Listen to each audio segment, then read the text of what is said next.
কিছু মনে করো না, জানো আমার একটু আসতে দেরি হয়ে গেছে। তাই বলে 1 ঘন্টা দেরি হলো? ইস, আজ একটু বেশি দেরি হয়ে গেল না? তুমি এসব কি পরে আছো? আমার কিরাম লাগতেছে, কালকের এই ফুটপাথ শপিং মল থেকে এইগুলো কিনে নিয়েছি, 1 টাকাও কম নেইনি। আজকে আমার সাথে প্রথম দেখা করতে আসলে, কোনো গিফট আনোনি? হ্যাঁ আমি জানি তো তুমি গিফট পছন্দ করো, আর তাছাড়া প্রথম দেখা করতে এসে গিফট না নিয়ে আসি হয়? দাঁড়াও দেখাচ্ছি।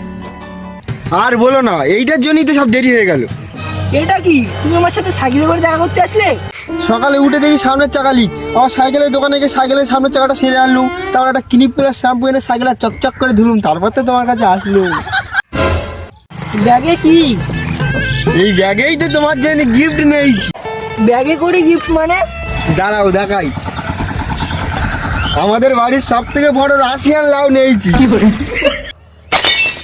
এটা কি?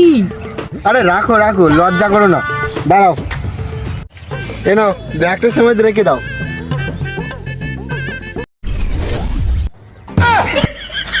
এটা কি, এসব কাউকে গিফট দেয়? এই নাও, ধরো তোমার গিফট। কেন, সবজির কত দাম জানো তুমি? এই লাউ লাউ হচ্ছে 100 টাকা কিলো। মানে তুমি এইসব গিফট নিয়ে এসেছো? এইসব গিফট কি কাউকে দেয়? কি, আমি লঙ্গি পরেছি বলে তুমি আমার গাইয়া ভাবতেছো? দাঁড়াও, এই নাও তোমার গিফট। এতক্ষণ পরে একটা ভালো গিফট নিয়ে এসেছো।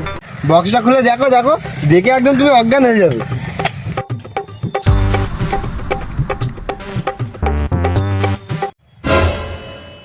কি চমকে গেলে? এরকম বড় বড় গিফট আমরা ছাড়ার দেওয়ারিকে দিয়ে আসি, আর আমাদের পরিবার সবাইকে গান্ডি বিন্ডি গিলে আসি। আর তুমি আমার 1 নম্বর গার্লফ্রেন্ড, এর জন্যই তোমার জন্য এই স্পেশাল গিফটটা নিয়েছি। একটা ক্যামেরা দিয়ে তোমার সারা ফ্যামিলি গিয়ে খেয়ে আসো? তা কি, এসব বড় বড় ছাড়ার দেওয়ারির জন্য এই গিফটগুলো, আর আমরা সবাই 9 জন গিয়ে পুরো সব খেয়ে আসি। আমি ভেবেছিলাম আমাদের প্রথম দেখায় একটা গোলাপ আর একটা ফুলের তোড়া নিয়ে আসবে। ফুল টুল দিয়ে কি হবে? আজকে সকালে দিলি আর বিকেলবেলা আবার সেই পচা গন্ধ রবে, ওইসব দিয়ে কি হবে?